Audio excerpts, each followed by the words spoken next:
A poor, single mother goes to a job interview at a major company in New York. But her daughter runs up to a young billionaire and says, "Can you pretend to be my dad just for today? That's my mum. Isn't she beautiful?" When he looks at the woman, he's stunned.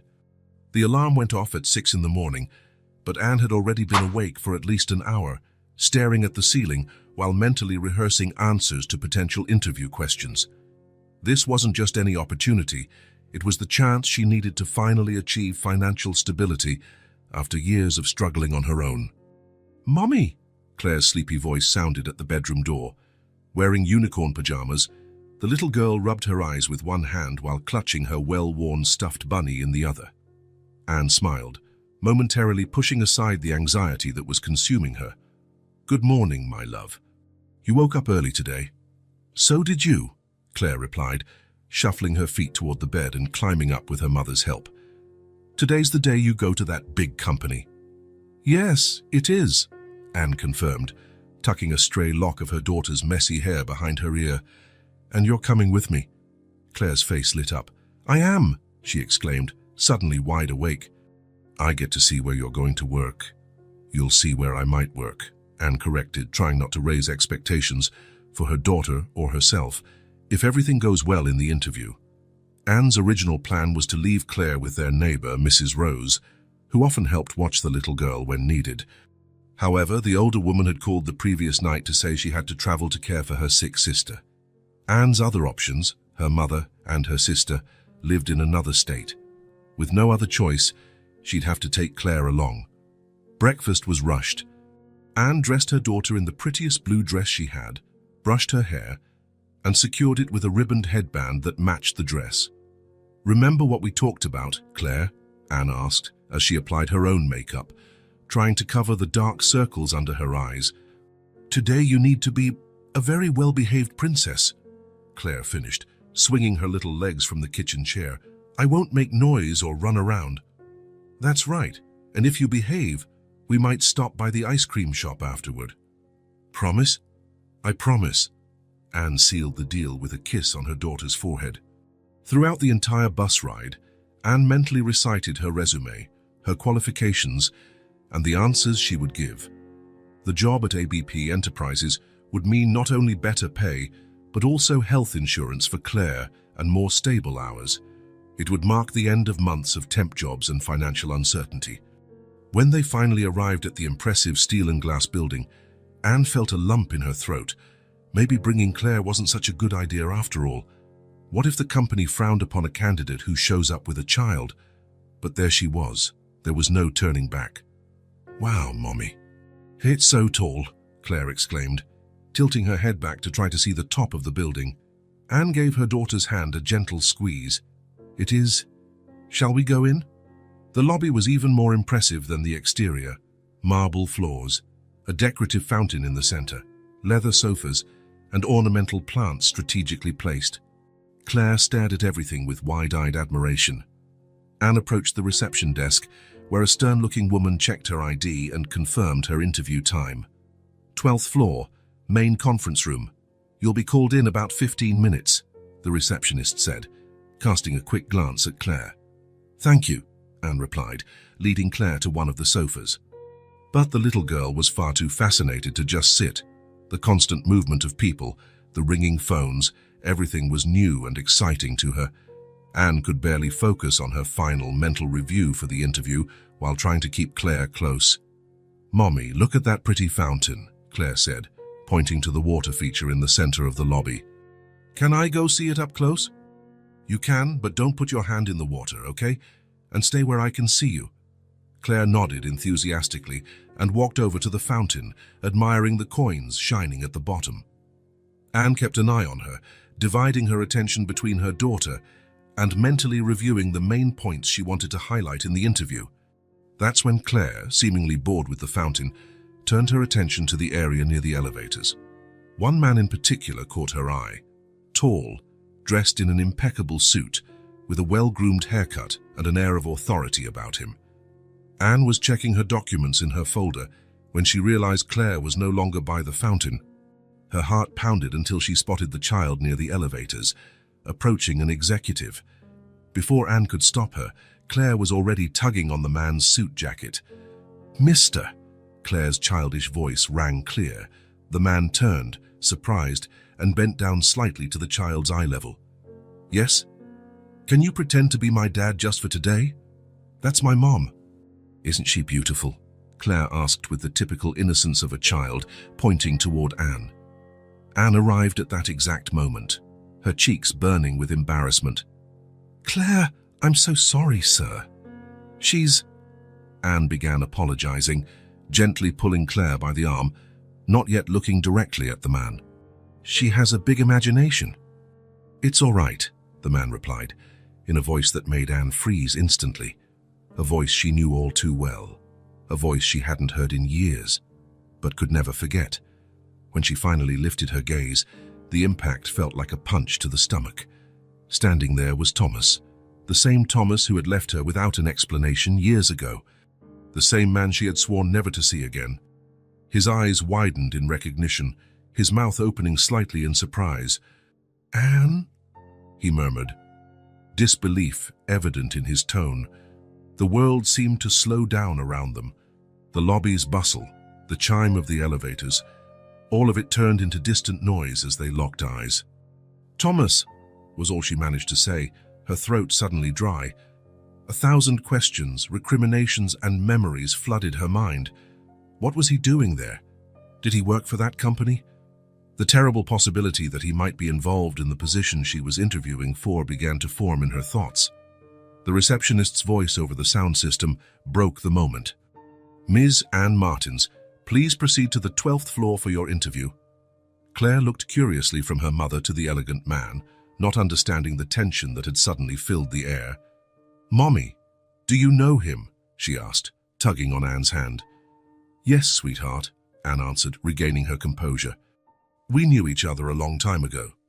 Thomas still appeared shocked, his gaze shifting between Anne and Claire, as if trying to process the situation. He began, but Anne cut him off.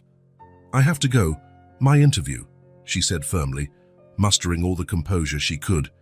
Holding Claire's hand more tightly than necessary, Anne headed to the elevator, feeling Thomas's eyes fixed on her back. Her heart pounded so hard it felt as though everyone could hear it. As the elevator doors slid shut, Anne took a deep breath, trying to steady herself. Of all days in this particular company, fate had placed Thomas in her path again. She pressed the button for the 12th floor, heading to her interview, her heart racing not just from nerves about the job, but also from the revelation that Thomas, the man who had left her years ago, was unexpectedly back in her life. The elevator zoomed up to the 12th floor, but for Anne, every second felt like an eternity. Her heart was still hammering as she tried to process the shock of seeing Thomas again. Claire, blissfully unaware of her mother's emotional storm, was fascinated by the panel's illuminated buttons. "Mommy, we're here," the little girl announced as the doors opened with a soft chime. Anne inhaled deeply, clutching her folder of documents to her chest as if it were a shield. "Yes, honey. Now remember what we talked about. You'll sit quietly outside while Mommy does her interview." The floor was sleek and modern, with glass walls revealing spacious offices and a large open work area. A courteous receptionist greeted them. "Good morning, I'm Anne Martins. I have an interview for the administrative assistant position." "Good morning, Miss Martins. Mr. Westfield is waiting for you in the conference room," the receptionist said, glancing at Claire with a smile.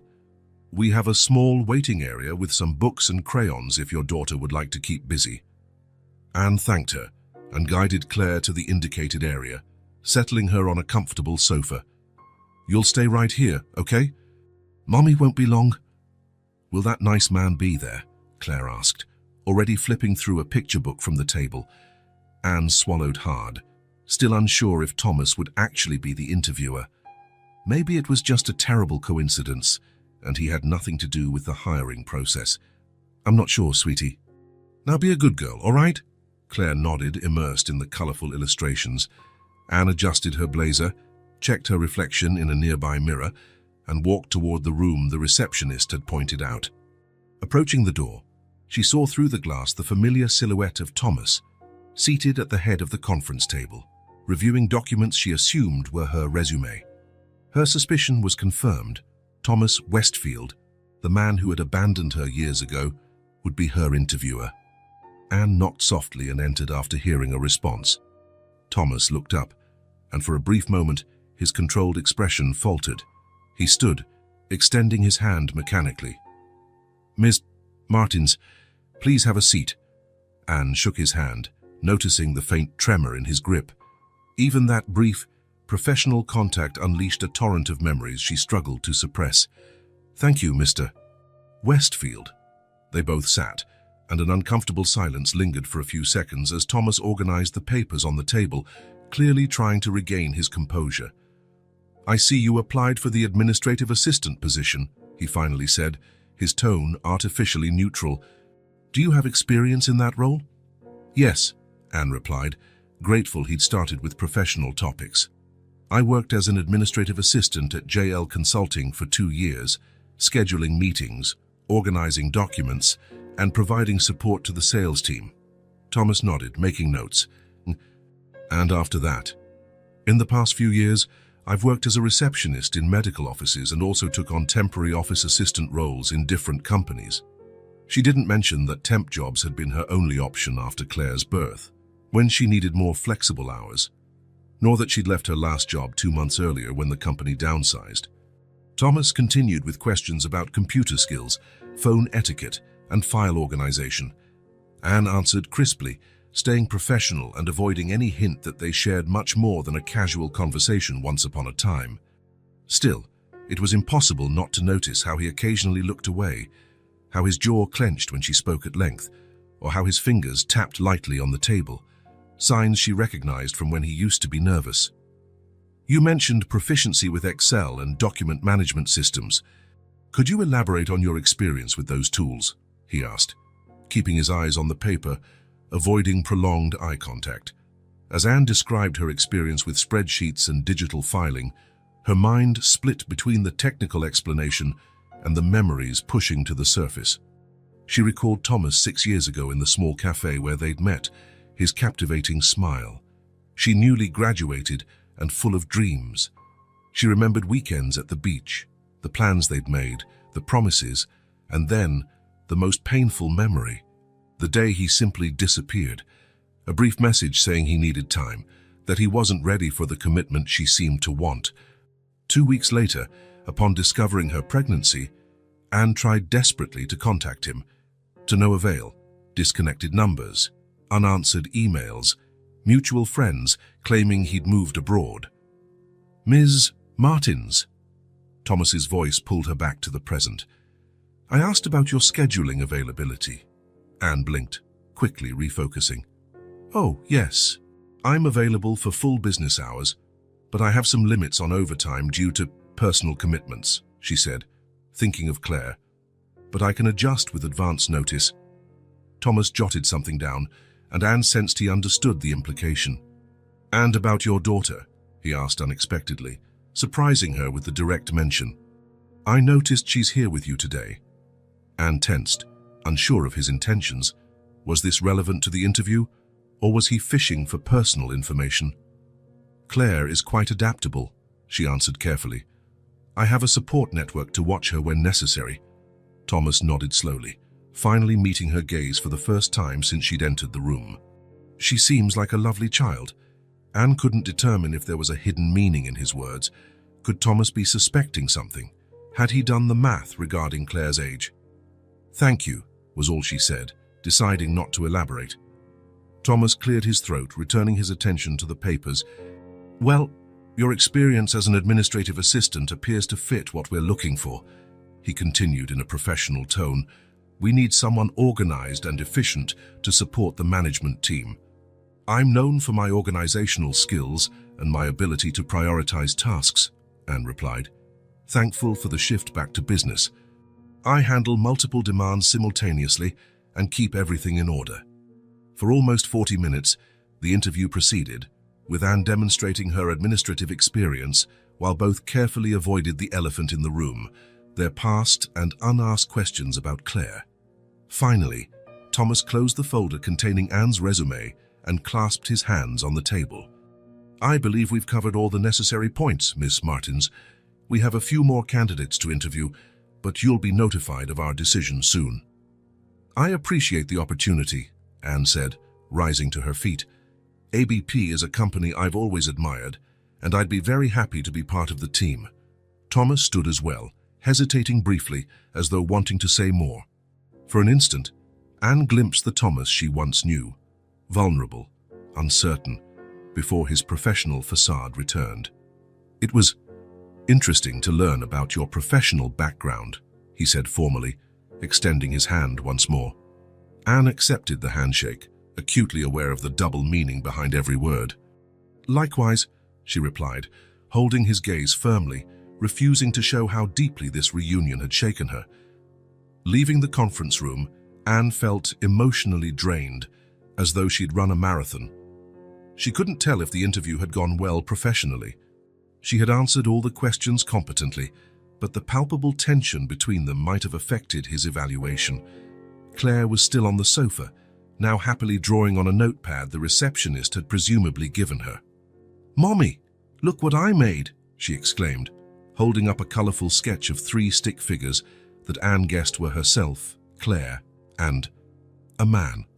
"That's lovely, sweetheart," Anne said, feeling a lump in her throat. "Let's go, we need to get home now." As they waited for the elevator, Anne couldn't resist looking back toward the conference room, where Thomas stood behind the glass wall, watching them. Their eyes locked briefly before the elevator doors opened. Inside the elevator, Claire cheerfully chatted about the drawings she'd made. Anne barely listened, her mind swirling with unanswered questions. What would happen now? Did Thomas realize Claire might be his daughter? And if she got the job, what would it be like to work every day with the man who abandoned her when she needed him most? Stepping out of the building into the afternoon sunlight, Anne had only one certainty. The past she believed she'd left behind had resurfaced in an unexpected way, and the consequences were impossible to predict. The small third-floor apartment was quiet, except for the sound of rain tapping against the living room window. Anne sat at the kitchen table, spreading the bills in front of her while Claire watched a cartoon on the old second-hand tablet they'd been given. Electricity, water, internet, rent already 2 weeks late, Claire's school fees. Anne ran a hand through her hair repeatedly, doing mental calculations. The paycheck from her last temp receptionist job would cover only part of the expenses. The looming threat of eviction from the landlord was her constant nightmare. "Mommy, I'm hungry," Claire said, appearing in the kitchen with her plush bunny dragging on the floor behind her. "Can we make macaroni and cheese?" Quickly, Anne gathered up the bills, hiding them in a folder. She didn't want her daughter sensing how dire their situation was. "Sure, my love. Let's make macaroni and cheese," she said, smiling as if everything were fine. "Want to help Mommy cook?" Claire nodded eagerly, running to grab the little stool she used to reach the countertop. Moments like these were precious to Anne. Despite all the difficulties, seeing her daughter happy over something so simple made it all worthwhile. As they cooked together, Anne's thoughts kept drifting back to that morning's interview. She couldn't shake the image of Thomas, immaculate in his suit, looking so shocked to see her. 6 years had passed, yet seeing him again was as intense as she had always feared it would be. "Mommy, you're burning the macaroni," Claire's alarmed voice snapped Anne back to reality. "Oh!" she exclaimed, quickly turning off the stove. "I got distracted for a moment. Thanks for telling me, hey, my little chef." During dinner, Claire chatted about the drawings she'd made at the company and the books the receptionist had shown her. Anne responded automatically, her mind split between truly hearing her daughter and battling the never-ending financial worries. After the meal, as she washed the dishes, Anne glanced at the calendar stuck to the refrigerator. Red circles indicated bill due dates, and sticky notes reminded her of Claire's school obligations. Next week, there would be a school presentation requiring a simple costume. Another expense Anne had no way of covering. A position at ABP Enterprises would mean a stable paycheck, benefits, maybe even a decent health plan for Claire, who often dealt with seasonal allergies. But working every day with Thomas, Anne scrubbed a plate harder than needed.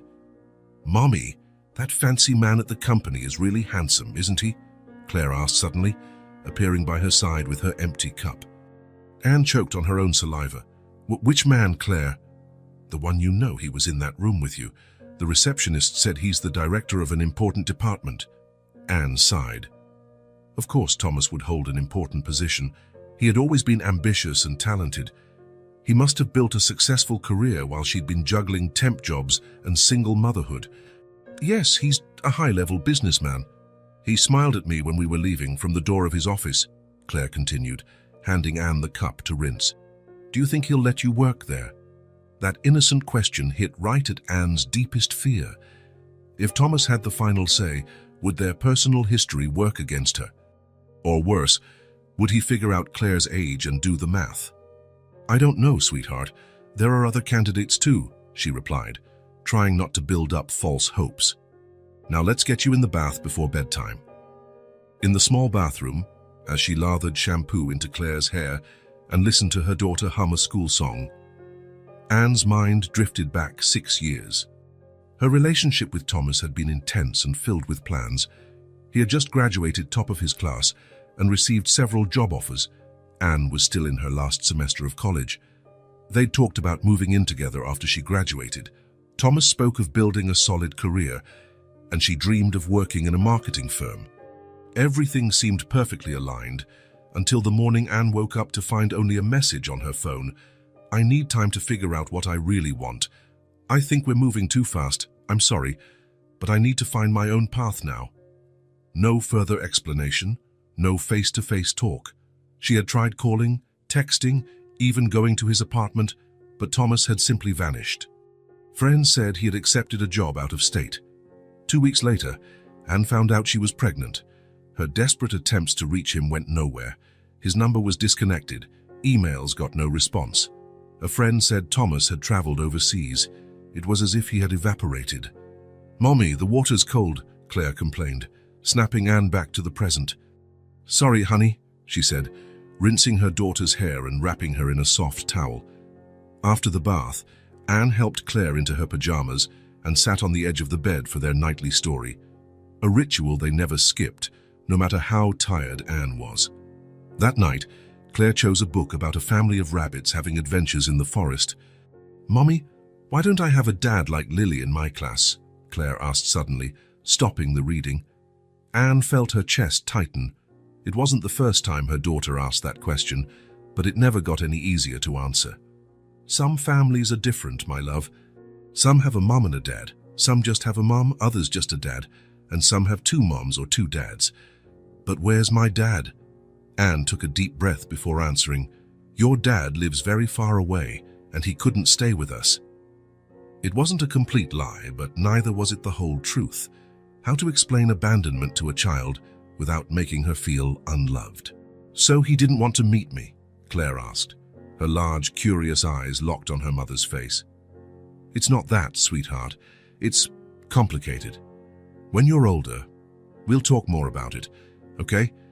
Let's finish this story so you can sleep." Claire seemed to accept the answer, at least for now, and Anne continued reading, grateful for the distraction. When the little girl finally drifted off, Anne stayed by her side for a few minutes, watching her serene face. It was times like this that Thomas's absence weighed heaviest, not because Anne missed him, she had gotten over the relationship long ago, but because of what Claire was missing by growing up without a father. He hadn't witnessed her first steps, her first words, the countless milestones they would never share. Anne quietly left the bedroom and returned to the kitchen, where the bills still awaited her. She was about to resume the impossible calculations when the phone rang. Checking the time, nearly 10 at night, an odd hour for calls, she rushed to pick it up before it woke Claire. "Hello? Miss Martins," said a professional-sounding female voice on the other end. "This is Helena from the Human Resources Department at ABP Enterprises." Anne held her breath. A call from HR at this hour was unusual. "Yes, this is she. I apologize for the late hour, but I'd like to invite you to come back to the company tomorrow at 10 a.m. Mr. Westfield requested a second meeting with you." A second meeting. Anne's heart raced. That meant she was a finalist, or that Thomas simply wanted another chance to speak about their past. "I'll be there," she replied, trying to keep her voice steady. "Thank you for letting me know." After hanging up, Anne sat on the edge of the sofa, her hands trembling slightly. It was a mixture of hope and apprehension. The job represented financial security. No more sleepless nights scrounging for coins to make ends meet, but it also meant seeing Thomas every day, the man who'd left her when she needed him most. She got up and went to Claire's room. The little girl was asleep, hugging her worn-out stuffed bunny, her dark hair spread across the pillow, hair so much like Thomas's. Anne adjusted the blanket and brushed a strand of hair away from her daughter's face. There, in the dim light of the bedroom, she made a silent promise. "No matter what happens tomorrow, I won't let anything or anyone threaten what we've built. You are always my priority." In the quiet of the night, with rain still tapping at the window, Anne allowed herself a moment of renewed resolve. They had survived 6 years without Thomas. If needed, they could survive many more. Yet, a small part of her, the part that still remembered her younger self's dreams, couldn't help wondering if tomorrow might be the start of something completely different. The next morning, the sky was clear after the overnight rain. Anne left Claire with Mrs. Daisy, an elderly neighbor who occasionally helped watch the little girl in emergencies, and headed to ABP Enterprises with a mixture of anxiety and hope. This time, the imposing steel and glass building felt even more intimidating. Anne checked her reflection one last time in the revolving door before entering. She wore her only formal outfit, a navy pencil skirt and a simple white blouse, complemented by a small pearl necklace inherited from her grandmother. On the 12th floor, instead of being directed to the same conference room where Thomas had interviewed her, the receptionist led her to the Human Resources Department. "Mrs. Oliveira is expecting you," the receptionist said, indicating a door labeled Helena Oliveira, HR Manager. Anne knocked lightly and entered after hearing a friendly, "Come in." Helena Oliveira was a middle-aged woman with a warm smile and keen eyes. She stood to greet Anne. "Miss Martins, it's a pleasure to meet you in person." "I'm Helena. We spoke on the phone last night." "The pleasure is mine," Anne replied, shaking the extended hand. "Please, have a seat," Helena said, indicating a chair in front of her desk. Once they were both settled, she continued, "I have great news. After careful consideration, ABP would like to offer you the administrative assistant position." Anne felt a wave of relief so intense it nearly made her dizzy. Despite all the emotional complications involving Thomas, this job represented the stability she desperately needed. "That's wonderful," she replied, trying to maintain composure. "Thank you so much for the opportunity." Helena smiled, handing her a folder. "Here are the details of the offer: salary, benefits, health insurance, and other important information. There are also forms we need you to fill out to formalize your hiring." Anne skimmed the documents, barely believing the salary. It was significantly higher than what she'd made as a receptionist. The health plan included dependents, meaning Claire would finally have decent medical coverage. "The IT department urgently needs an administrative assistant," Helena went on. "So, if possible, we'd like you to start next Monday. Would that work for you?" "Absolutely," Anne answered without hesitation. "I'm available to start right away." Helena seemed pleased. "Great. You'll be working directly with the IT department director, Mr. Westfield. He was quite impressed with your resume and experience." A chill ran through Anne. So Thomas really would be her direct supervisor. There was no avoiding daily contact with him. "I see," she said, trying not to show her discomfort. "I'm looking forward to contributing to the team." After completing the required paperwork and receiving a temporary company badge, Anne was introduced to a few HR staff members and briefed on company procedures. The conversation she anticipated and dreaded with Thomas apparently wasn't on the agenda. "Mr. Westfield is out for an external meeting today," Helena explained, wrapping up the office tour. "But he'll be here on Monday to welcome you personally." Leaving the building, Anne felt both relieved and anxious. She had secured the job, but the confrontation with her past had merely been postponed, not avoided. On Monday, Anne arrived 30 minutes early. After dropping Claire off at school, her tuition now less daunting with the new salary, she made her way to ABP determined to maintain a strictly professional demeanor. The IT department occupied half of the 10th floor. A young systems analyst named Paul greeted Anne and showed her around. "Your desk is right over here," Paul explained, indicating a workstation near a glass-walled office. "That's Mr. Westfield's office. He usually arrives by 8:30, but he mentioned he might be late today." Anne looked at Thomas's office, feeling her heart race. The desk assigned to her was positioned so she would inevitably see him coming in or out.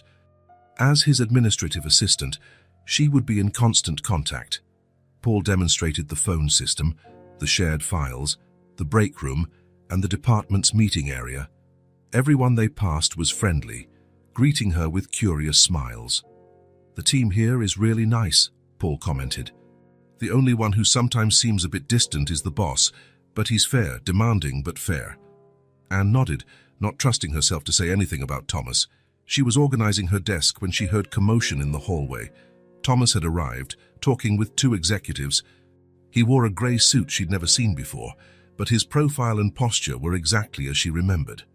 The executives said their goodbyes, and Thomas turned to enter his office when he noticed Anne. For a split second, there was that same hesitation, the same flash of surprised recognition she had seen in the interview. Then he adjusted his expression to a professional mask and approached. "Miss Martins, welcome to the team," he said formally, extending his hand. "I hope Paul has shown you everything you need to know." "Yes, Mr. Westfield, thank you," Anne replied, returning the handshake with a small nod. "I'm ready to get started." "Excellent." Thomas looked like he wanted to say more, but only managed to ask, "Are you comfortable so far? Settling in well?" The question carried more weight than the words suggested. Anne knew he was trying, in some way, to acknowledge the awkwardness of the situation. "I'm fine, thanks," she replied simply. "Eager to contribute to the team?" Thomas nodded, appearing to understand that she intended to keep things strictly professional. "I have some correspondence on my desk that needs sorting and a few calls I'd like you to return," he said, fully assuming his role as boss. "When you have a moment, please stop by my office so we can go over it." "Yes, sir." Thomas hesitated a moment longer before retreating into his office. Anne exhaled deeply, attempting to calm her racing heart. Would every day be like this? The rest of the day passed in a blur of new information, introductions, and initial tasks. Anne interacted with Thomas only when necessary, keeping conversations strictly about work. She noticed he did the same, though she occasionally caught him watching her when he thought she wasn't looking. By the end of the day, Anne felt mentally exhausted but pleased with her performance. She had managed to maintain her composure and demonstrate competence despite the extraordinary circumstances. That evening, when she picked Claire up from school, the little girl threw her arms around her with enthusiastic delight. "How was your day, Mommy? Did you work in that big building?" "Yes, my love. Mommy got the job," Anne replied, smiling as she saw her daughter's joy. At home, they prepared a simple meal together to celebrate. Anne had even bought a small cake on the way, prompting Claire to jump up and down with excitement at the unexpected treat. "Does that mean we can buy more books now?" Claire asked, her mouth rimmed with chocolate. "Yes, and maybe even that coat you liked in the store window last month," Anne answered, feeling grateful to finally be able to give her daughter a bit more comfort. After putting Claire to bed and reading her a story, Anne sat on the tiny apartment balcony with a mug of tea in hand. The moon was nearly full, bathing the city in silver light. The relief of financial security mixed with deep apprehension. Working daily with Thomas would be an emotional challenge. Every time she saw him, she'd remember not only his abandonment, but also that he was Claire's father and didn't know it. How could she keep that secret, working so closely with him? What if Claire showed up at the office again? What if Thomas started to notice the similarities and ask questions? Anne sighed, watching the steam rise from her mug. Somehow, she would have to find the strength to face, every day, the man who had once walked away from her, the man who unknowingly had a 5-year-old daughter with eyes so much like his own. The first week at ABP flew by in a whirlwind of tasks. As Thomas's administrative assistant, Anne's responsibilities varied, scheduling meetings, organizing documents, screening calls, and preparing presentations. The work itself wasn't difficult, but being in constant proximity to her ex-boyfriend made each day a lesson in self-control. Anne stuck to a rigid routine. She arrived promptly at 8:15. Famati organized the day's agenda and prepared any necessary files before Thomas arrived. During the workday, she limited their exchanges to professional matters only, speaking only when absolutely necessary, and avoiding being alone with him more than required for instructions. "I need these spreadsheets updated by tomorrow," Thomas would say, keeping his gaze on the documents and avoiding prolonged eye contact. "Yes, sir. They'll be on your desk by the end of the day," Anne would reply, maintaining a neutral tone as though she were speaking to any other boss. The department quickly noticed the oddly formal dynamic between them, but chalked it up to Thomas's known professional demeanor. For his part, Thomas also seemed determined to keep an emotional distance. However, Anne often caught him watching her out of the corner of his eye, his gaze containing a mix of curiosity and something deeper she refused to analyze. Late on the Thursday of that first week, Anne was busy updating the filing system when she realized Thomas was standing in her office doorway, observing her more intently than usual. "Is there a problem, Mr. Westfield?" she asked without taking her eyes off the screen. Thomas seemed to snap out of a reverie. No problem," he replied, adjusting his tie. "I was just thinking, how's your daughter?" The seemingly casual question made Anne freeze for a moment. "She's fine, thank you," she said succinctly. "Claire, right? It's a lovely name." "Yes." Anne kept her answer short, trying not to show discomfort. "How old is she again?" he persisted, in a conversational tone. Anne felt her heart hammering. Why was he asking about Claire? "5, she replied, resuming her typing. Thomas nodded slowly. "It must be tough raising a child by yourself." "We manage," Anne cut in, making it clear she wasn't interested in continuing the conversation.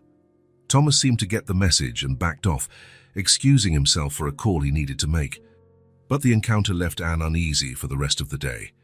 His questions hadn't felt casual. They seemed to have a purpose.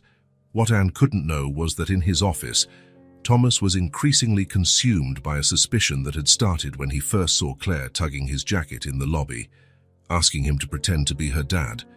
The child's age lined up roughly with the time he and Anne had broken up. Claire's features, especially her eyes and face shape, evoked an unsettling sense of familiarity he couldn't dismiss. And that nagging question wouldn't leave him. Why hadn't Anne told him she was pregnant? By the end of that week, Thomas made a decision.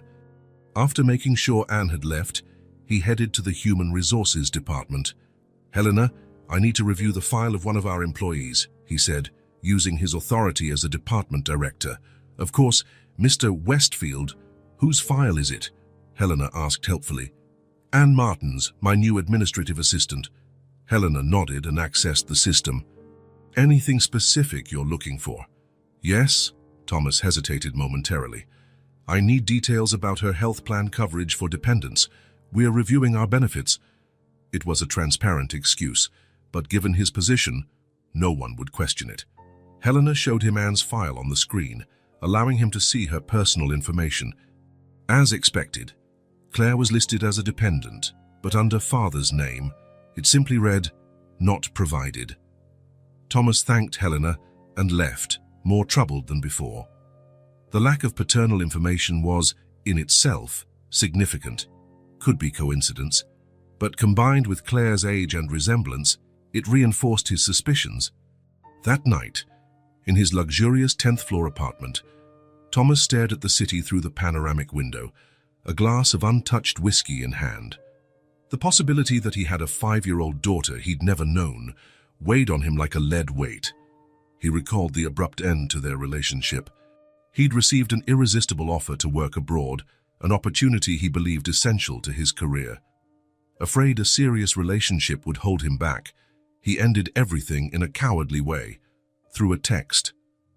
It had seemed like the right decision then, the only way to pursue his path without restraints. If Anne discovered her pregnancy afterward, she hadn't made any attempt to contact him, or so he believed at the time. But what if she had tried? He had changed his number, moved away, and cut ties with almost everyone from his old social circle. After a sleepless night of contemplation, Thomas made another decision. He picked up his phone and dialed a number he rarely used. "Ricardo, it's Thomas Westfield. I need your services again." Ricardo Mendez was a discreet, efficient private investigator Thomas had previously hired for background checks on business partners. Thomas explained the situation without delving into emotions, presenting it as a fact-checking matter. "I want full information on Anne Martins and her daughter, Claire. Birth certificate, medical records, anything that could clarify the child's paternity." "Understood," Ricardo said, showing no surprise. "I'll need some basic details to start. Current address, previous workplaces, any contacts." Thomas provided everything he knew, including what he'd gathered from her job interview and from the subsequent days. "How long will it take?" he asked, unable to hide his impatience. "It depends on what I find. Birth certificates are public records, fairly easy to access. For more detailed information, it could take a few days. I'll start immediately." Thomas hung up, feeling a mix of anxiety and guilt. Part of him questioned whether he had the right to investigate Anne's life like this. Another part argued that if Claire really was his daughter, he had not only a right but a duty to know. That evening, while Anne read a bedtime story to a very unaware Claire, Thomas received a text from Ricardo. "Investigation launched. First results in 48 hours. Thomas's heart pounded at the sight of the message. Soon, he'd have answers to the questions haunting him. If Claire truly was his daughter, as he was increasingly convinced, his life would change forever. And so would Anne's and Claire's. 2 days after hiring the investigator, Thomas received a preliminary report via email. With slightly trembling hands, he opened the document on his computer, bracing for the findings. Anne Martins moved to this city approximately 5 years ago, 3 months after Claire Martins was born, the report stated. Previously, she lived in an apartment near the local university where she completed her degree. There's no record of her staying in that location past June 2020. Thomas did a quick mental calculation. They had broken up in December 2019, and Claire was born in March 2020. That timing perfectly aligned with a pregnancy he'd been unaware of when he left. Claire's birth certificate was issued in Chicago, continued the report. The field for paternity is listed as not declared. There's no record of a paternity recognition case or child support claim filed by Anne Martins against anyone. Thomas paused, reading for a moment, running his hands over his face. Why had Anne never reached out to him? If Claire really was his daughter, and the evidence strongly suggested it, why had Anne chosen to raise her alone, without telling him? I managed to find a recent photo of the child from a school event, concluded the report. Attached was an image of Claire in a school uniform, smiling at the camera. Thomas felt a pang in his chest as he studied her face. Her eyes, the shape of her nose, her smile. It was like looking at a feminine version of his own childhood photos. He closed the file and leaned back in his chair, emotionally drained. Memories he had locked away began to resurface. Anne laughing as they walked hand in hand through the park, the plans they'd made for the future, the nights together in his old apartment. Then came the job offer abroad, his fear of commitment, his impulsive decision to end it all so he could leave freely. The intercom sounded, interrupting his thoughts. "Mr. Westfield, there's a meeting with the development team in 5 minutes, came Anne's voice. "Thank you, Ms. Martins. I'll be right there," he answered, struggling to keep his tone neutral. In the corridors of ABP, Thomas and Anne danced a careful dance to avoid moments of intimacy. He noticed how she subtly moved away when he approached, how she avoided being alone with him, even when they needed to discuss work matters. During the meeting, Thomas tried to focus on project updates, but his eyes kept drifting to Anne, who took notes discreetly in the corner of the room. He watched her hands, the same hands that had cradled Claire's first nights, that had wiped her tears, that had applauded her first steps. He was torn by admiration and guilt. Admiration for the strength Anne showed in raising a daughter alone, guilt for not being there. After the meeting, co-workers chatted excitedly about project details, but Thomas remained apart, lost in thought. "Mr. Westfield," Anne's voice pulled him back. "Here are the meeting notes and the items that need your follow-up." "Thank you," he replied, accepting the documents. Their fingers brushed briefly, and Thomas noticed how she immediately pulled her hand away. "How's Claire doing?" The question slipped out before he could stop it. Anne hesitated, clearly uncomfortable at the mention of her daughter. "She's fine," she answered curtly, already turning to leave. "Anne," he called, lowering his voice so no one else could hear. "Could we speak in private when you have a moment?" She tensed, visibly. "About work?" "Not exactly." Anne shook her head slightly. "I'm sorry, but I keep my personal life separate from my job. If it's not about ABP, I'd rather not discuss it." Without waiting for an answer, she walked away, leaving Thomas with unspoken words heavy in his chest. That Friday, at the end of the workday, Thomas received an update from Ricardo. The investigator had located the doctor who had done Anne's prenatal care and the hospital where Claire was born.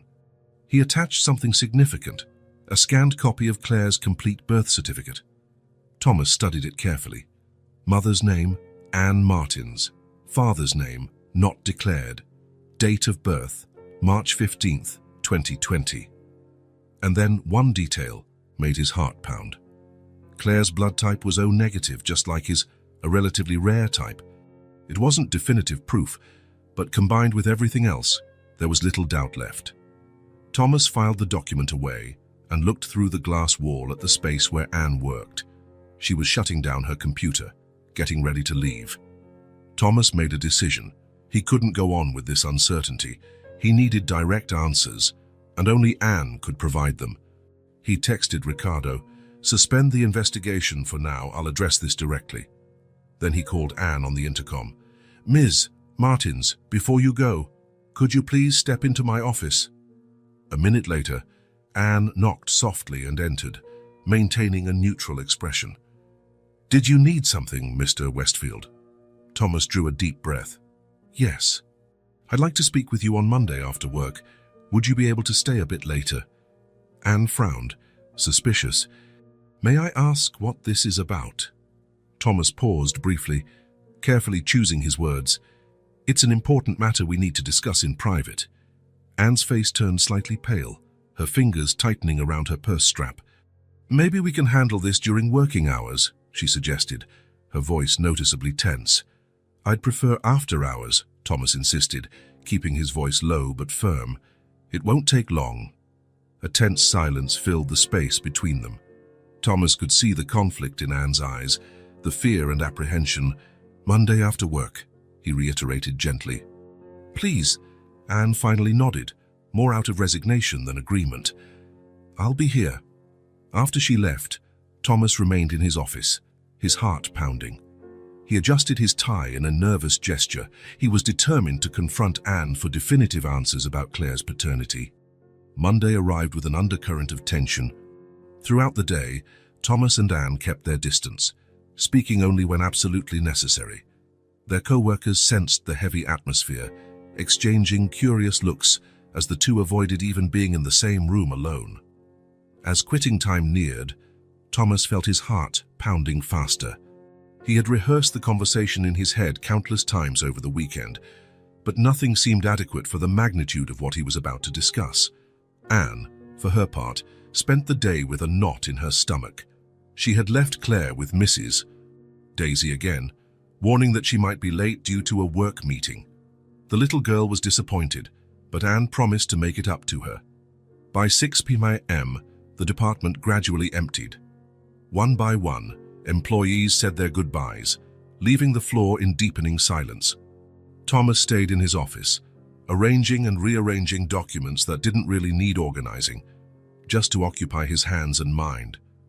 When the last co-worker left, Anne took a deep breath and headed for Thomas's office.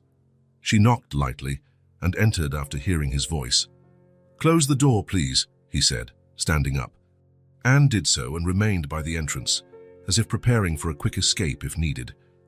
"I'd like us to use the smaller meeting room," Thomas suggested. "It'll be more neutral."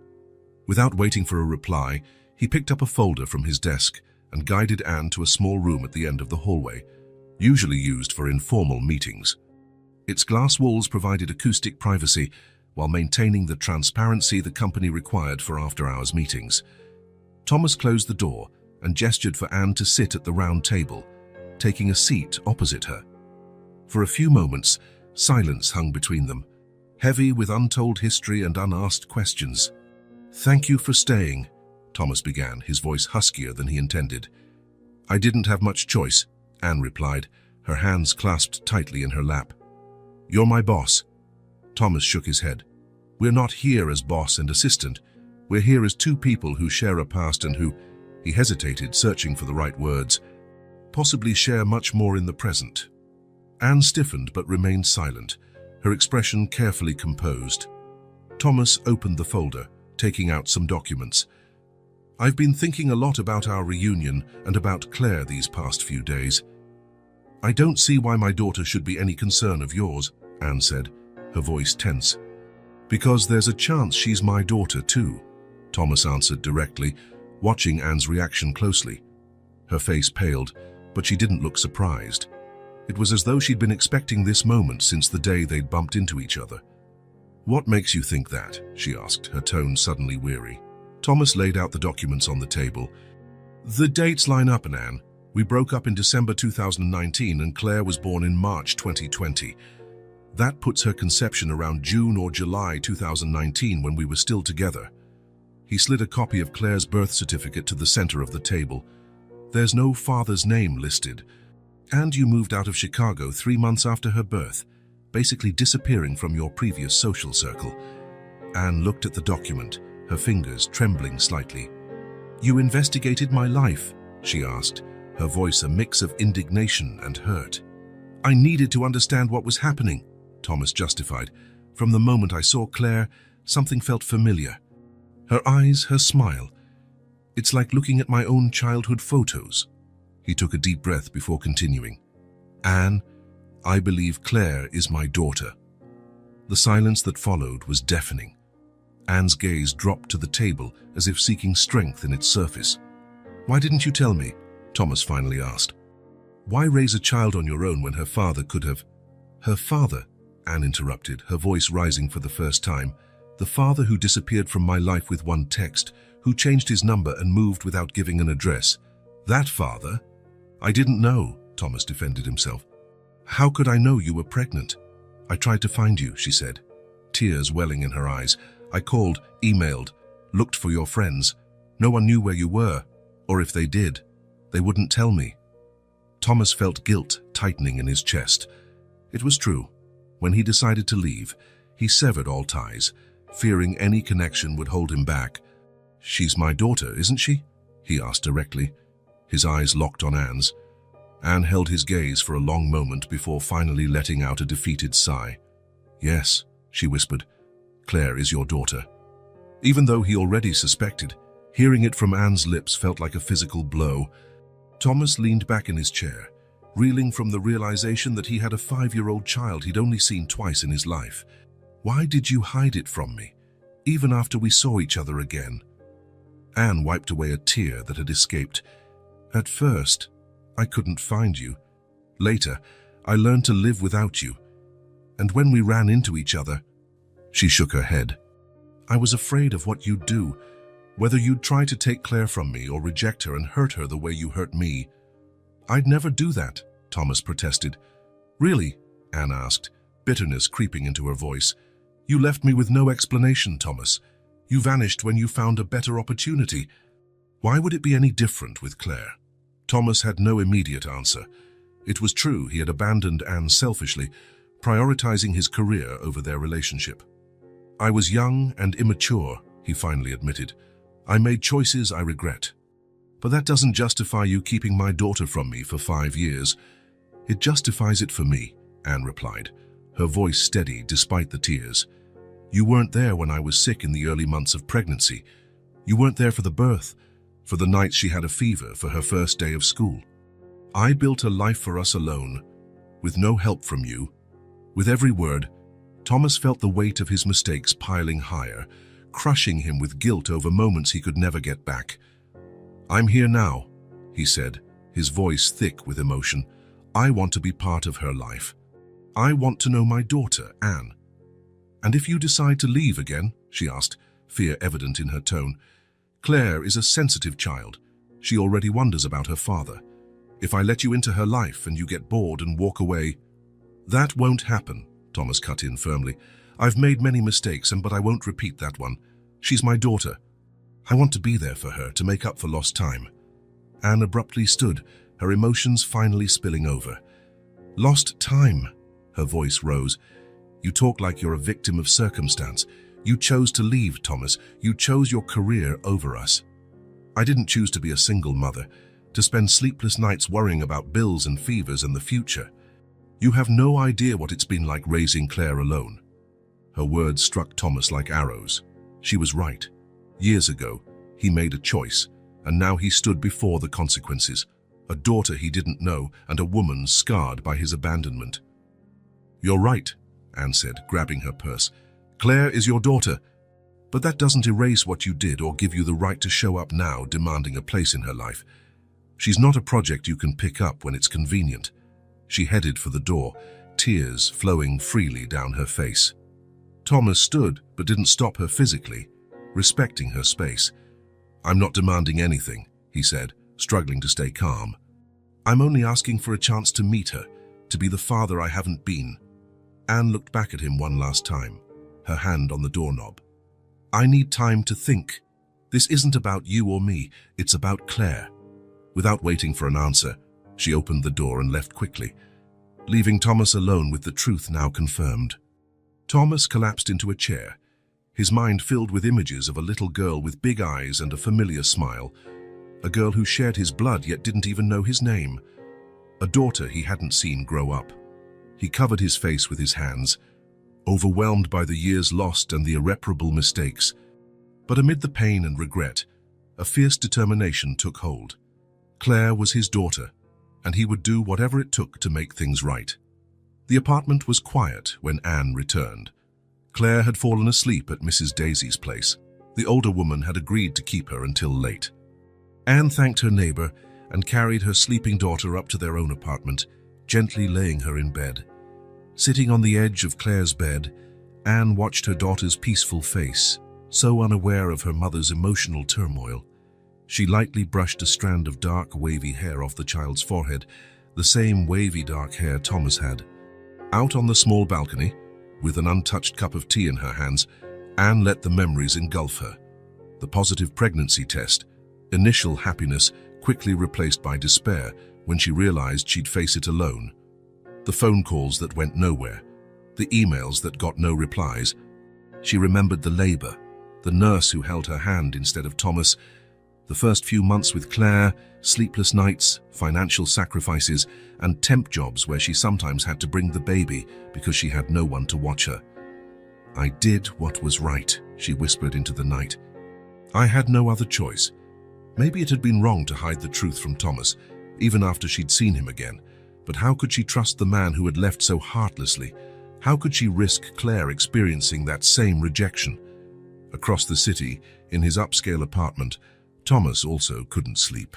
Sitting on the edge of his bed, he stared at nothing, processing the confirmation he'd received. Claire was his daughter. He had a 5-year-old child he knew almost nothing about. He poured himself a whiskey, more to occupy his restless hands than from any real desire to drink. Then he opened his photo gallery, searching for pictures of his own childhood. In one, at age 6, he wore the same slightly crooked smile he had seen in Claire. The family resemblance was undeniable.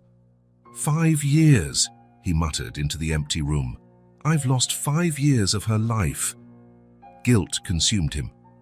He thought back to the cowardly text he'd sent Anne, ending everything so he could pursue his job abroad. At the time, he'd convinced himself it was the right decision for his career. What cruel irony. By running from commitment, he had lost the most important commitment of all, the chance to watch his daughter grow from the start. Morning arrived heavily for both of them. Anne dropped Claire at school and headed to work with a knotted stomach. How could she face Thomas now? The department was already busy when she arrived. She settled at her desk, turned on her computer, and started organizing the day's agenda, avoiding any glance toward Thomas's office. He arrived precisely at 8:30, as usual. He greeted the team politely and went straight to his office, closing the door. He made no attempt to speak to Anne, seemingly aware that she needed space. During the morning team meeting, they kept their distance. Thomas led the discussion professionally, Anne took notes quietly, and they avoided each other's eyes. Colleagues sensed the tension, but assumed it was some work-related disagreement. After work, Anne met up with Mariana, a longtime friend who was the only person she truly trusted in the city. They had met through their daughters, who attended the same school. "He knows Marie, Thomas knows about Claire," Anne blurted, as soon as they sat down in a cafe near work. Mariana's eyes widened. "What do you mean? Did you tell him?" "Not exactly. He hired a private investigator. He figured out the dates, saw the birth certificate. He confronted me last night." "My God, Anne, and what did he say? Does he want his rights as a father?" Anne ran her hands over her face, exhausted. "He said he wants to be part of her life, that he wants to make up for lost time." "And you? What do you think?" "I don't know, Mary. Claire deserves to know her father. I know that. But I'm so afraid he'll disappear again and hurt her, or that she'll get attached and then suffer." "Are you sure that's all it is?" Mariana asked gently. "Or are you also afraid of getting close to him again?" Anne averted her eyes. "This has nothing to do with my feelings. It's about Claire. Anne, you never really moved on after him. Maybe it's time to face your past, for the three of you." The next day at work, Anne was caught off guard by a new email in her inbox, this time from Helena Oliveira in HR. "Please come to the Human Resources Department at 2 p.m. today to discuss an important matter." Anne's heart pounded. Could Thomas have said something? Did the company discover their personal history? Was there a policy against this? Her greatest fear was losing the job. Would she lose the financial security she had just achieved? Worse, could Thomas be using his position to pressure her about Claire? Anne glanced at Thomas's office, where he worked intently, seemingly oblivious to the summons she'd received. Was this just a coincidence, or the start of more turmoil in her already complicated life? At precisely 2 p.m., Anne knocked on the HR department door, her palms sweaty. Helena Oliveira greeted her with a polite smile, inviting her to sit. "Thanks for coming, Anne. How are you settling in?" The casual question took her by surprise. She'd expected a more serious tone, maybe even accusatory. "I think I'm doing fine. I'm trying to learn quickly," Helena nodded, opening a folder that appeared to be a performance review. "Actually, that's exactly what I wanted to talk about. We're very impressed with how fast you're adapting and how efficient you've been." Anne blinked, confused. "So I'm not here because there's a problem?" Helena raised an eyebrow. "A problem? Not at all. Quite the opposite. Your work has been excellent, Anne. The IT department is more organized since you came on board." Relief washed over Anne so strongly that she felt a bit dizzy. She wasn't being reprimanded. Thomas hadn't used his position to manipulate her. "Mr. Westfield specifically mentioned your organizational skills," Helena continued, checking her notes. "He said you've exceeded initial expectations." Anne was momentarily speechless. Thomas had praised her work, even after their emotional confrontation. The meeting lasted another 15 minutes, with Helena detailing the additional benefits Anne would receive after her probation period. She even offered Anne a small performance bonus. Returning to her desk, Anne found a small envelope with her name on it, written in the instantly recognizable handwriting of Thomas. She glanced around to ensure no one was watching and carefully opened it. "Anne, I want to apologize for how I approached the situation about Claire. You're right about many things. I was selfish and irresponsible in the past. I do not intend to interfere in your life or use my position at the company to pressure you. Your job here is secure on your own merit. However, I would like to meet my daughter, to be a part of her life in whatever way you think is appropriate. Claire deserves to know she has a father who, despite past mistakes, wants to be here now. Please think about it. The decision is yours, and I will respect whatever you choose." Thomas Anne folded the note and placed it in her purse, feeling an unexpected surge of emotion. The message was respectful, without demands or veiled threats. Thomas was giving her space and letting her decide, something she never expected from him. In the days that followed, Thomas kept his word. At the office, he remained cordial but distant, interacting with Anne only when needed, always in a strictly professional manner. He didn't mention Claire or try to initiate personal conversations. At home, on a peaceful Saturday, Anne watched Claire assemble a puzzle on the living room table. The girl's brow furrowed in concentration, a gesture so similar to Thomas's that it was almost like seeing a miniature version of him. The truth Anne had tried to ignore became undeniable.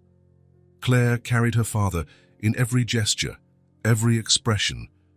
The way she tilted her head slightly to the right when she thought, the way she bit her lower lip when focusing, even that crooked smile when she was especially proud of something. "Mommy, look, I finished this part," Claire exclaimed, pointing to the puzzle. "Well done, sweetheart," Anne said, sitting beside her daughter. "For you're very persistent, you know." "What does persistent mean?" "It means someone who doesn't give up, even when things are hard," Claire beamed at the compliment. "Like you, Mommy, you never give up." Anne felt a pang in her chest. It was true, she'd never given up, forging ahead alone for the sake of her child. But that alone had been a choice after Thomas's initial abandonment. Now Thomas wanted to be there. Did she have the right to deny Claire that? That night, after tucking Claire in bed, Anne flipped through her daughter's photo album. The first bath, first steps, first day of school. Moments Thomas had never been part of. Part of her still seethed at him for not being there, but another part started to realize Claire deserved to know her father. Anne pulled out Thomas's note again, rereading his carefully chosen words. She sensed genuine sincerity there. Maybe, just maybe, it was time to take a small step forward. But how to explain to Claire that the nice man at Mommy's office was, in fact, the father she'd never met? How to introduce a stranger to her child as her dad? How to ensure Claire would understand that, no matter what happened between the adults, she was always loved? Anne didn't have all the answers, but she knew she needed to find them for Claire's sake, her own sake, and perhaps in some unexpected way, even for Thomas's. On Sunday afternoon, while a light drizzle fell outside, Anne made hot chocolate for herself and Claire. The conversation they needed to have demanded a warm, safe atmosphere. She had spent the previous night rehearsing mentally, searching for the right words to explain to a 5-year-old why her dad had never been around. Claire was on the couch in her pajamas, drawing in her favorite sketchbook. Anne placed the 2 mugs on the coffee table and sat next to her. "What are you drawing, honey?" she asked, peering over her daughter's shoulder. Claire held up the book, revealing a colorful picture of 3 people holding hands.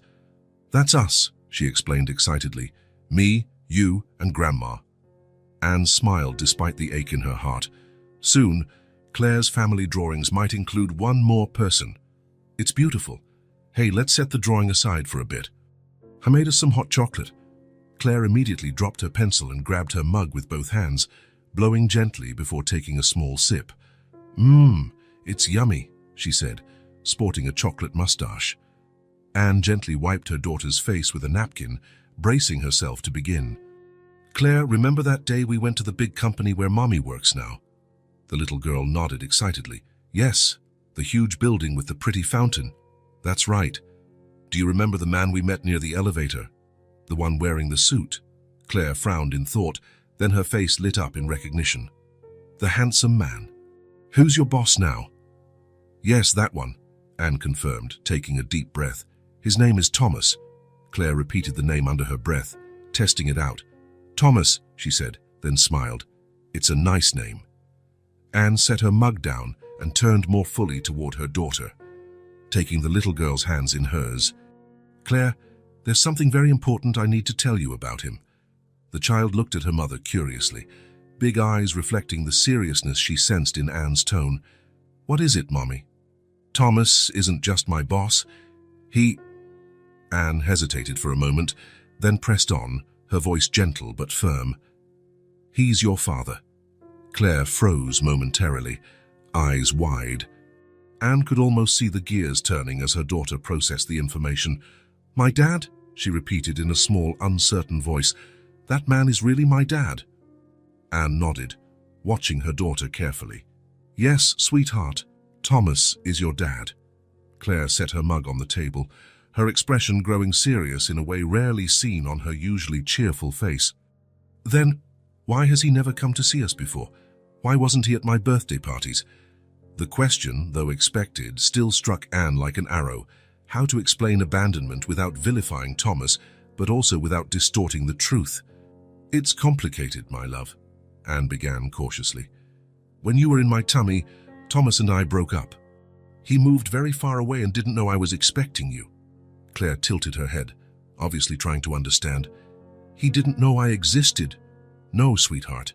He left before I found out. And then..." Anne paused. "I couldn't reach him to tell him."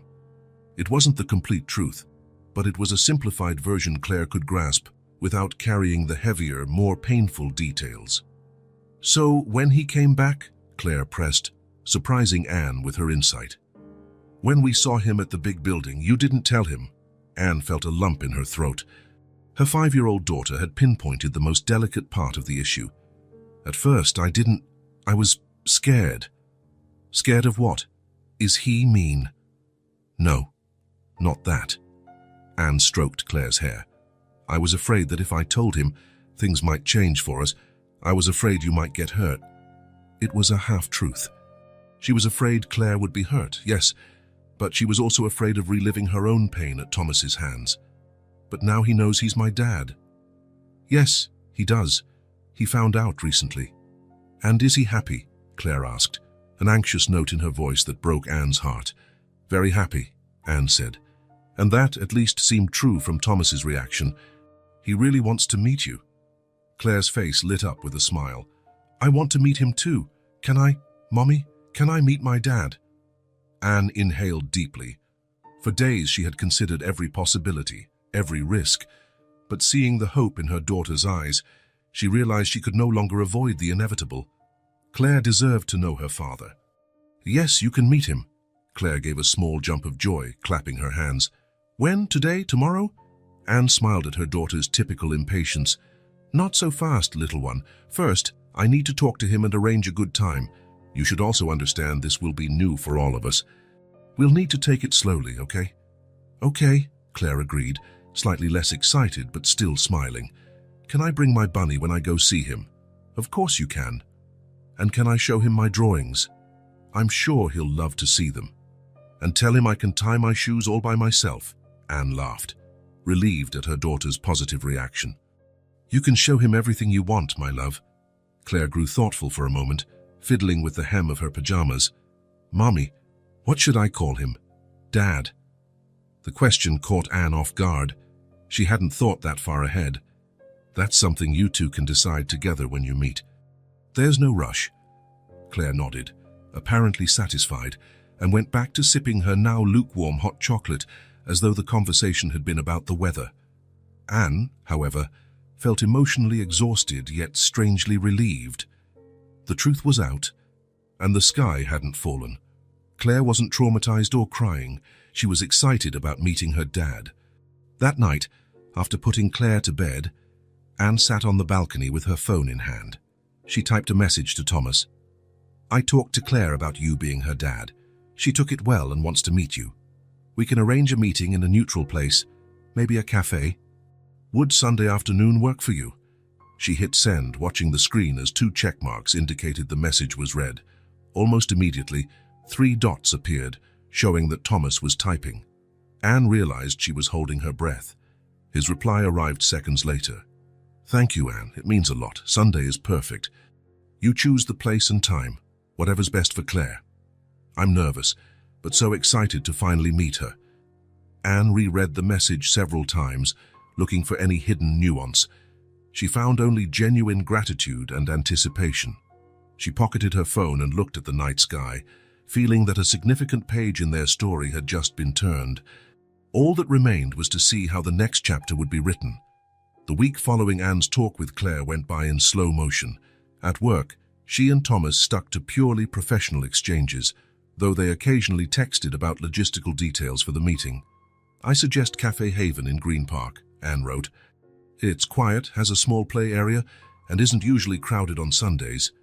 "Sounds perfect," Thomas replied. "Is there anything Claire especially likes?" A particular cake or treat I could have ready for her? His genuine concern about pleasing Claire surprised Anne. She hesitated before replying. She loves chocolate cake with strawberry frosting and orange juice. For the rest of the week, Claire spoke of little else. She peppered Anne with questions: when she'd meet her dad, whether he liked to draw, whether he knew cool stories, whether he had other kids. Anne answered patiently, trying not to set unrealistically high expectations, but not diminishing her daughter's enthusiasm either. On Saturday night, Claire insisted on picking out her own outfit for the next day, a blue dress with tiny embroidered flowers she'd received for Christmas and saved for very special occasions. Anne helped her set aside a small purse to carry her stuffed bunny and some drawings she wanted to show Thomas. "Mommy, do you think he'll like me?" Claire asked as Anne brushed her hair before bed. The question broke Anne's heart. How could a child doubt that she'd be liked? "Of course he will, my love. It's impossible not to like you." Yet Anne herself harbored a shadow of doubt. What if Thomas didn't connect with Claire? What if fatherhood turned out to be a heavier burden than he anticipated? What if— "Time for sleep," she said, shaking off the negative thoughts. Tomorrow is a big day. On Sunday, Thomas arrived at Cafe Haven 40 minutes early.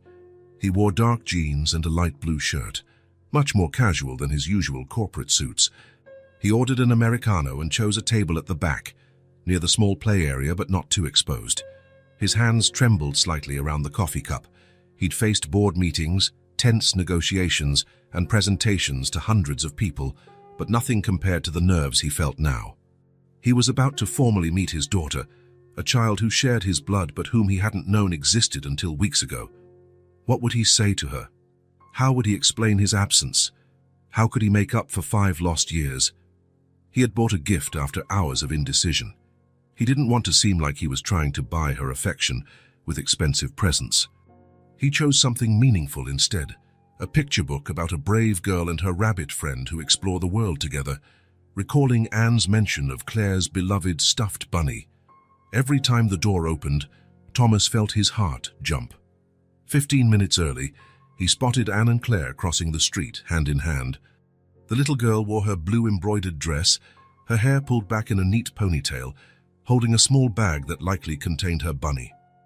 Thomas took a deep breath, trying to steady his racing pulse. Through the cafe's window, he watched Anne crouch down and say something to Claire, gesturing toward him. The child nodded, her face a mix of curiosity and shyness. Finally, they walked in. Thomas stood uncertainly, unsure whether to approach them or wait at the table. Should he hug Claire or just greet her? Anne resolved his dilemma by guiding Claire to his table. The little girl clung to her mother's hand, looking at Thomas with those hauntingly familiar eyes, the same ones he saw in the mirror each morning. "Hi," Thomas managed, his voice more strained than he'd intended. Then he crouched down to Claire's level, offering a nervous smile. "Hi, Claire. I'm Thomas." The child studied him briefly, tilting her head. "I know," she replied with a child's straightforwardness. "You're my dad." Thomas felt a lump form in his throat at those words. Her dad. He was a father to this child. The weight of that reality washed over him anew. "Yes," he managed, his voice thick with emotion. "I'm your dad." A tense, brief silence followed, broken by Anne. "Shall we sit?" she suggested, indicating the table Thomas had chosen. Claire climbed onto a chair next to her mom, while Thomas took the seat opposite them at the round table. A waitress came over, and he ordered chocolate cake with strawberry frosting and orange juice for Claire, who beamed when she realized he already knew her favorites. "Your mum told me you like this cake," Thomas explained, seeing the surprised look on the little girl's face. "It's my favorite," Claire confirmed, more comfortable now. She opened her little purse and took out her threadbare stuffed bunny. "This is Mr. Ears. He goes everywhere with me." Thomas smiled, genuinely enchanted. "Nice to meet you, Mr. Ears," he said, gently squeezing one of the rabbit's ears. "Thank you for taking care of Claire when I couldn't," Anne observed them, a mix of relief and anxiety swirling within her. Thomas seemed at ease with Claire, neither patronizing nor awkward. Maybe this meeting wouldn't be the disaster she'd feared. When the orders arrived, Claire happily dug into her cake while peppering Thomas with questions. "Do you like stories?" "Very much," he answered.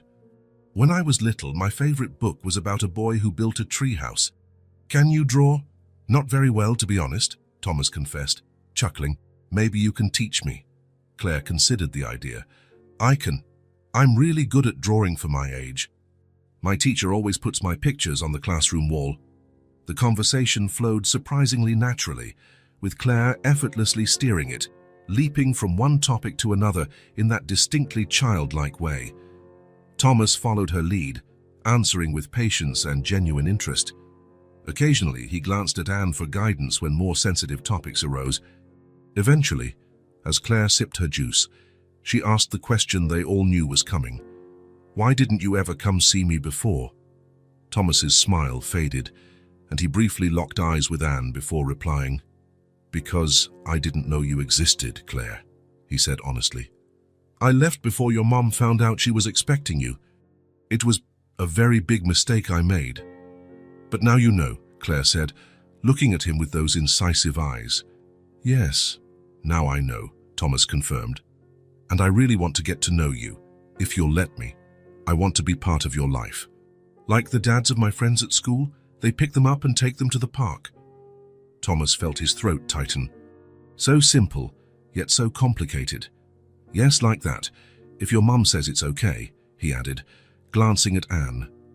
Anne, who had been quietly observing, nodded slightly. "We can arrange that," she said, surprising herself with how easy the words came out. Suddenly, Claire remembered her drawings. She pulled some carefully folded sheets from her purse and handed them to Thomas. "I made these for you," she said, a bit shy now. Thomas unfolded the pages, finding colorful, childlike drawings of a man in a suit, a woman with long hair, and a small girl between them, all holding hands. At the top, in shaky kindergarten handwriting, it read, "My family." "They're beautiful, Claire," Thomas said, voice catching with emotion. "May I keep them?" "Yes, I drew them for you. Mommy already has lots of my drawings." Thomas folded the papers reverently and tucked them into his jacket pocket, close to his heart. Time passed quickly. Nearly 2 hours flew by. Claire, now more relaxed, told Thomas about her playground mishap that left a bruise on her knee, about her school friends, and asked if he could swim, "Because I'm learning and it's kinda hard." When Anne finally suggested it was time to leave, Claire surprised both adults with a request. "Can we see each other again?" she asked, looking from Thomas to Anne. "I'd love to if your mom agrees," Thomas replied, clearly attempting to contain the hope in his voice. "We'll see," Anne said. She didn't want to make hasty promises, but also didn't want to disappoint her daughter. "But yes, we can probably arrange another get-together soon." At the cafe door, Thomas knelt down to Claire's level again. "It was so nice to meet you, Claire. Thank you for the drawings." To his surprise, Claire leaned in for a quick hug. When she stepped back, she looked at him curiously and asked in a small voice, "Can I call you Daddy?" It felt like the entire world stopped for Thomas in that moment. That single word, so simple yet so powerful, echoed in his mind. He glanced at Anne, unsure, and saw she was equally moved, though he caught a flicker of concern in her eyes. "I'd really like that," he said softly, "but only if you want to." Claire nodded, a small smile forming on her lips. "Bye, Daddy," she whispered, testing the word as if it were a secret just for them. As he watched mother and daughter walk away along the sidewalk, Thomas stood motionless, the weight and joy of that word, Daddy, reverberating in his heart. He was a father, and for the first time, he was beginning to understand what that truly meant. The call came in the middle of an important meeting. Thomas was presenting quarterly results to the board when his phone vibrated insistently in his pocket. Normally, he would ignore any call during such a pivotal presentation, but in recent weeks, he had assigned a special ringtone to Anne, ever since she let him pick Claire up from school a few times a week. "Excuse me," he said, cutting himself off mid-sentence about the chart on the screen. "I need to take this call." The directors exchanged surprised looks. Thomas Westfield never interrupted meetings. In the hallway, he found Anne's voice trembling between sobs. "Thomas, it's Claire." She could barely speak. "We're at St. Clara Hospital." She fell at school, hit her head, and wouldn't wake up. The world seemed to freeze. Thomas felt cold rush through his veins. "I'm on my way," he said, voice steady despite the panic growing inside him. "I'll be there in 15 minutes. Without detailed explanations, Thomas told Paul to finish the presentation, grabbed his suit jacket, and practically sprinted out of the office. In the elevator, he felt suffocated by how slowly it descended. His daughter was hurt, maybe gravely, and every second felt like an eternity. At the hospital, Thomas found Anne in the pediatric emergency waiting area, her eyes red and hands shaking. She stood as soon as she saw him, surprised he had arrived so quickly. "What exactly happened?" he asked, trying to keep calm. "She was on the school playground," Anne explained, her voice raw with emotion. "She fell off a swing and hit her head. When the teacher got to her, Claire wasn't responding. The ambulance brought her here. And now, do they know anything yet? They're running tests. The doctor mentioned a possible concussion, but they're checking for—" Anne couldn't finish, tears returning with force. Thomas impulsively put an arm around her shoulders. To his surprise, she didn't pull away. If anything, she seemed to take comfort in the gesture. "She'll be okay," he said, trying to reassure them both. "Claire's strong." An hour later, the doctor called them into a small consultation room. The concussion was confirmed, but thankfully the tests showed no intracranial bleeding. Claire would need to remain under observation overnight, and the staff had administered medication to reduce any brain swelling. "You can see her now," the doctor said. "She's still sedated, but she should wake up within a few hours. When she does, please alert the nursing staff immediately." In the hospital room, Claire looked so small and fragile in the bed, a bandage on her forehead and hooked up to monitors. Thomas felt a twist in his chest, unlike anything he'd ever experienced. 2 weeks ago, he hadn't even known he had a daughter. Now he couldn't imagine life without her. Anne sat in the chair beside the bed, holding Claire's tiny hand. Thomas remained standing on the other side, staring at his daughter's pale face, feeling utterly helpless. The hours crawled by. Nurses came periodically to check her vitals, reassuring them that everything remained stable. When one offered to bring a cot so a parent could rest, Thomas insisted that Anne use it. "You need some sleep," he said. "I'll keep watch over her." "I can't sleep," Anne replied, though she did accept the cot, settling down near her daughter's bed. Thomas took the chair, maintaining a constant vigil. Occasionally, he checked his phone, responding briefly to work messages, but he never considered leaving. Around 3 in the morning, Anne awoke to find Thomas still in the chair, eyes fixed on Claire, holding her small hand between his. "You haven't stepped out even once," she noted, her voice husky from sleep. Thomas shook his head. "I'm not going anywhere until she wakes up and I know she's okay."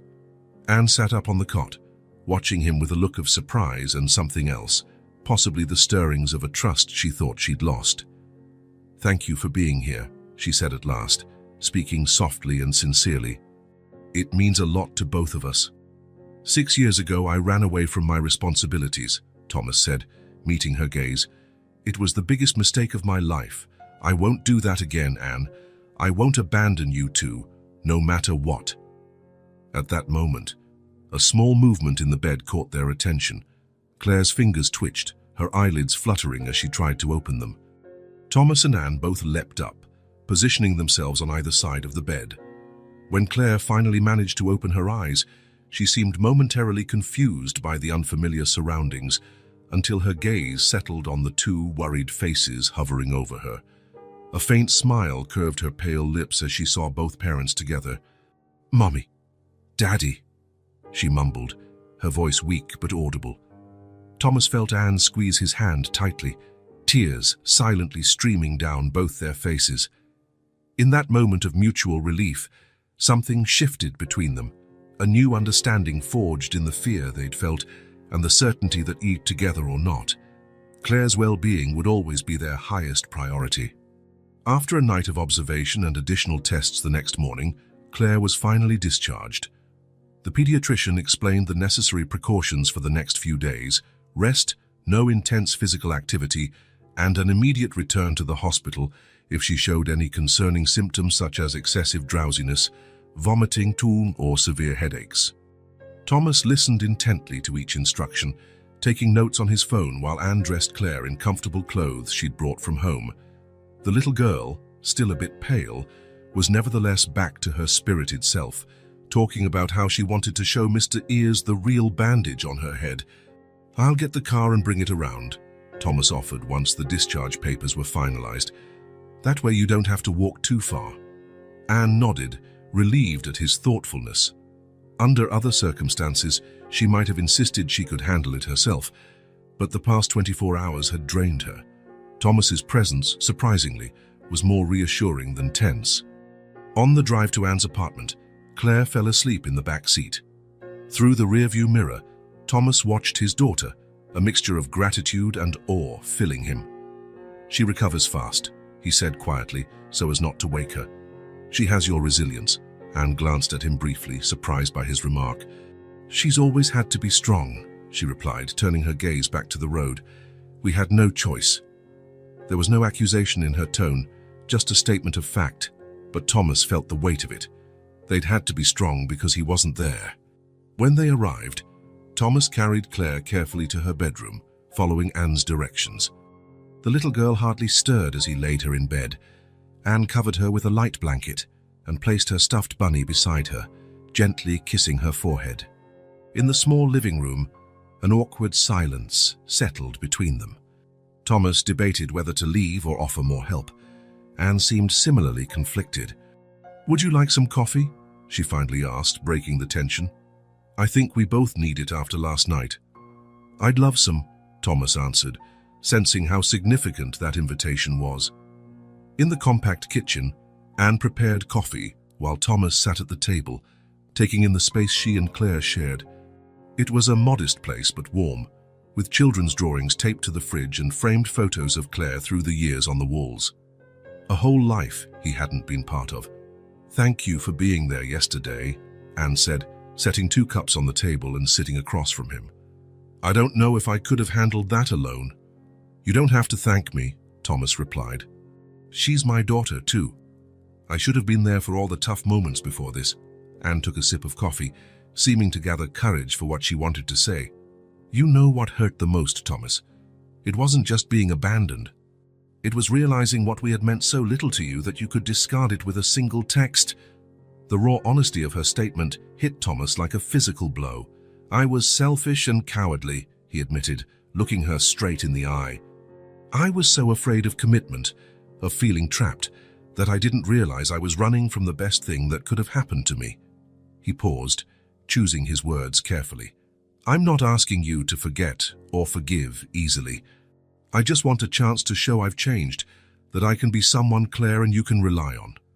Anne studied his face for a long moment, as if searching for signs of deception or manipulation. What she saw, though, was remorse and uncertain hope. "I don't know if I can trust you again," she said honestly. "But I see how Claire lights up around you, how she already calls you Daddy so naturally. For her sake, I'm willing to try." Thomas inclined his head, acknowledging how huge that concession was. "That's all I'm asking. A chance, day by day." A small noise from the hallway interrupted them. Claire stood at the kitchen entrance, rubbing sleepy eyes. "Daddy's still here," she observed, her voice a blend of surprise and joy. "Yes, he is," Thomas confirmed, smiling at his daughter. "Your mom and I were just talking." Claire padded over to Anne, who scooped her into her arms, discreetly checking the little girl's temperature with the back of her hand. "I'm hungry," Claire announced, looking hopefully at the adults. "How about I make pancakes?" Thomas suggested. "They were my specialty when I was younger. Your mom can confirm." Anne couldn't help a small smile as she remembered lazy Sundays years ago, when Thomas would whip up pancakes while she brewed coffee.